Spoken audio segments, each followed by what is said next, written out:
Ndị be anyị ndewonu. Ọ bụ Ada Igbo na-ekwu na Igbo Media.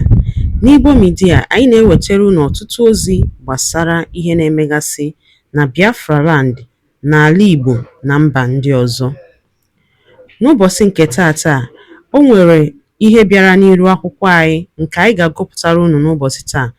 Anyị gụpụtachaa ya, unu egee ya ka ọha n'uju. Ị ga-esie ya, ị drọpụọla your comment, like kwa this our video and gbasakwa ya ka o ruo ụmụnna anyị n'ebe dị iche iche arụ. Ozi anyị wetara unu tata si n'aka otu nwanne anyị nwoke, a Biafra activist. Dịka o si wetara anyị ozi a n'iru akwụkwọ, ọ dere sị: Breaking news, Biafrans celebrate. Hear what our sister Chimamanda says concerning Ndigbo at the Global Summit. Ya bụ ozi ka anyị ji bịa tata na Igbo Media. Ị ga-esi ya bụ ozi, gbaa mbọkwa anyị iche ma mekwa ka ozi alụtụ ụmụnna anyị n'ebe dị iche iche aka. Ngwa gere ya ka ọha n'uju. Us are proud to say that our children do not speak Igbo. Now, languages are really wonderful. I think the more languages one can speak, the better. I personally would like to learn Hausa. I've always loved the music of the language.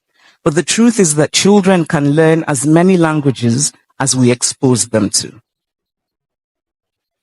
But what is happening in Igbo land is not about whether children can learn languages or not. It is the result of the lack of value for what is ours. We do not value what is ours. And this lack of value is also reflected even in the contemporary Igbo practice of giving strange names to our children.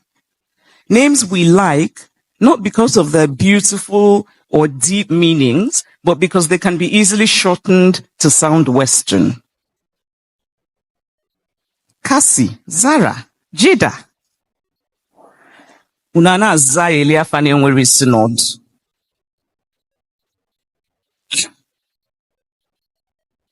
If any of you have those names, I won't blame you. It's your parents I blame.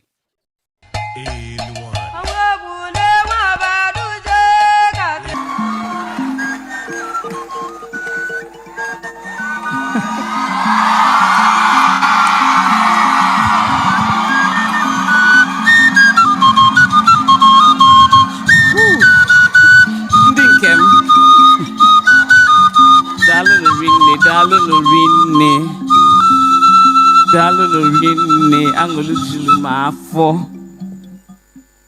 unu manu unu mulum Igbo mulum njeche ebe niile na-eje ebe niile Igbo mulum.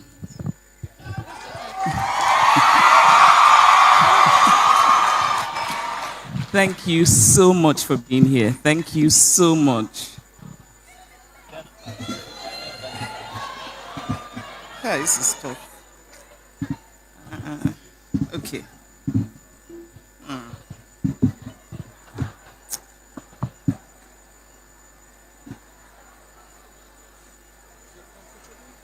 Yes, is there a way we can... No?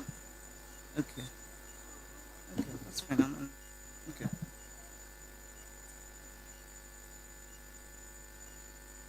Again, good evening to everybody.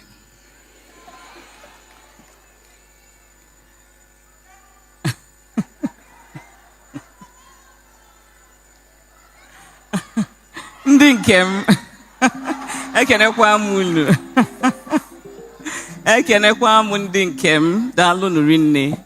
Thank you so much for being here. And I have to apologize for being late. Because emekwana kansime. Obono bikono. I'm very sorry. Obununu we ifunu ga eme na 5 because bidonu na 5. Nke a bụ mistake am metata. So I'm very happy to be here again. Good evening. Thank you all for being here. And I want to start by thanking the Center for Memories because they're doing the essential work of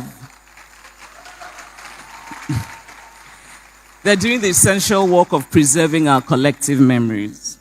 I also want to thank my dear friend James Ngbueze. Rebecca James, no? Okay. Get there. Ngbueze. I want to thank James for the depth of his love for Igbo land. And I want to thank him for the breadth of his intellect. James actually persuaded me to deliver a lecture today rather than to read from Dream Count. Dream Count was published in March. And for the past few months, I've been traveling on book tour in different parts of the world. And now I am here, back home in Nigeria. And I consider this my homecoming. I was in Lagos a few days ago. I was in Abuja just 2 days ago. And now I am here in Enugu. I'm here in this beautiful city on the hill. I am here in the city of my birth. I drew my first breath about 2 kilometers away from where we are today at the University of Nigeria Teaching Hospital on September 15, 1977. So although I was born in Enugu, I grew up in Nsukka on the campus of the University of Nigeria. I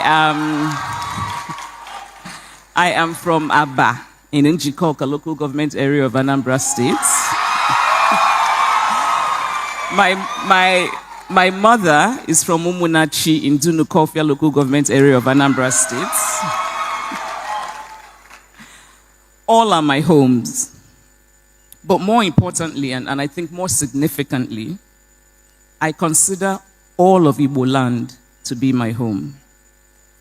From Enugu to Anambra, Imo, Abia, Ebonyi, and the Igbo-speaking communities in Rivers, in Kogi, in Benue, in Delta. All of them are home because all of them are Igbo land. Igbo bu Igbo. Whenever I land at an airport, whether in Asaba or in Enugu or in Owerri or the wonderfully named Chino Achebe International Airport in Umueri, the overwhelming feeling for me is one of wholeness, an internal calm, an instinctive ancestral peace. Or so it was for many years, until recently. I am not the only Igbo person who no longer feels this instinctive wholeness, this peace. I am not the only one who reads stories from Igbo land and turns away in horror, who sees what is happening in Igbo land today and is consumed by shock, disillusionment, and a feeling dangerously close to despair.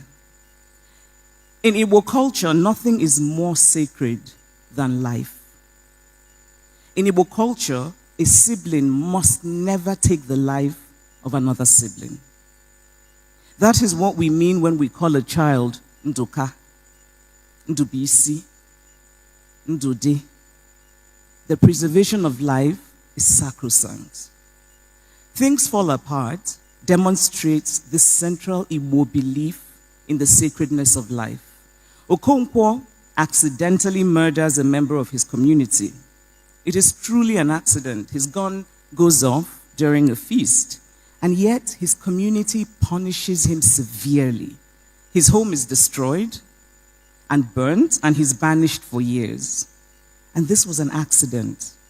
Now imagine the severity of the punishment for murder in Igbo culture. Igbo culture abhors the taking of innocent life. And yet, today, we hear grotesquely inhumane stories of people murdered in ritual practices for money. And it is important to note that the victims of this recent upsurge of barbarism are mostly women. It is not just infuriating, but it is mentally disorienting to even contemplate that in 21st century Igbo land, women are considered expendable ingredients in the blighted act of evil rituals. Igbo women who historically have been strong, have been valued. Igbo women like the Omu, whose boats led expeditions in pre-colonial times. Igbo women like the female king in Enugu Ezike. Igbo women who participated in the Aba Women's Riot in Women's Rebellion in 1929. Igbo women who through centuries have traded and shown initiative, and now we are reducing women to victims of money rituals. Ndigbo, what is happening to us? When did this particular rain begin to beat us?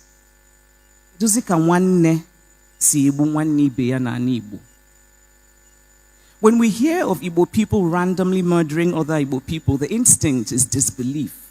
Are these stories true? They cannot be true. But they are true. How can they be true? How can they be happening among one of the great early civilizations in West Africa? The home of the Leja iron smelting that dates back to 2000 BC. Ibuku bronze with its muted extravagance that dates back to the 9th century AD. The home of the fabled Nri kingdom of the 10th century. How can this be happening among a people traditionally known for greatness and for achievement and for hard work? How can this happen among Igbo people who have long been known for the interesting dualism at the center of their culture, one of individualism on one hand, and the other of a communal ethic? Igbo people who are known for gathering together to help one another. In the words of a missionary who visited Igbo land in the late 19th century, the Igbo people show an unbending sense of justice and a surprising intelligence. Now let us ignore that surprising.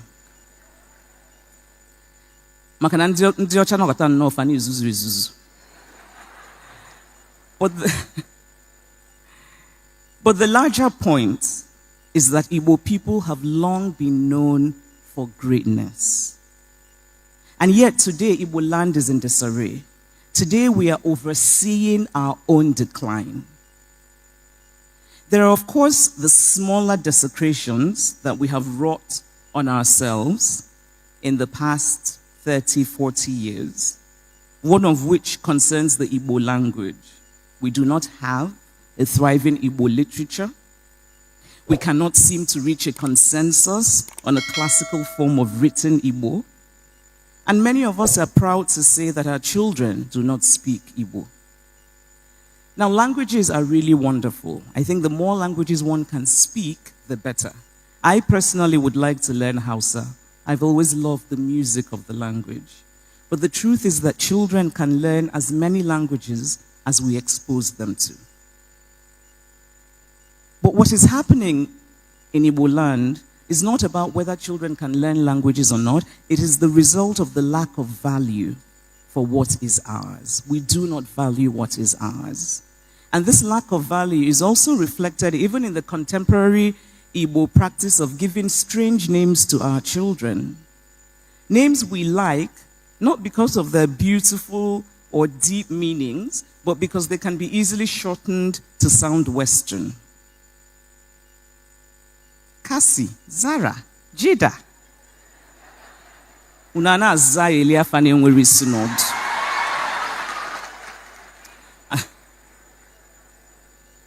If any of you have those names, I won't blame you. It's your parents I blame. But as an aside, I've noticed during my book signings, and I've done many book signings, but particularly the ones here in Nigeria, I've noticed that many of my Yoruba fans who come to have their book signed and they tell me their names, they always say very proudly their full names. Oluwatobilola. And I have to tell you, I find this deeply admirable, but also I feel a kind of whimsical sadness because that almost never happens with my Igbo fans. Ndizara Nakasi.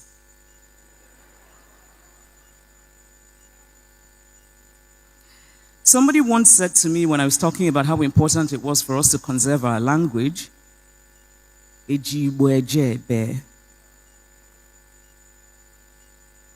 not only is that an example of remarkable stupidity, but we must remember that human needs are not merely material. So this person was talking about, I don't want my child to learn Igbo. Ngwano, dalo nineno umunnem dikun sinesera ni Igbo media. Gini kunu wali ikwu na nkawa nke unu. Gbasta maka ihe nọ n'iru akwụkwọ n'ụbọchị uhuruchi nke taa. Gwa ya ife iche n'ụdị nke gị. Deela ya n'akara kọmentị ka mara ihe i chere. Ma chetakwa tụsa ya bụ ozi ka o were ụmụnne anyị ndị ọzọ ntị. Ndewo na ụmụnne m ka emesịa nụ.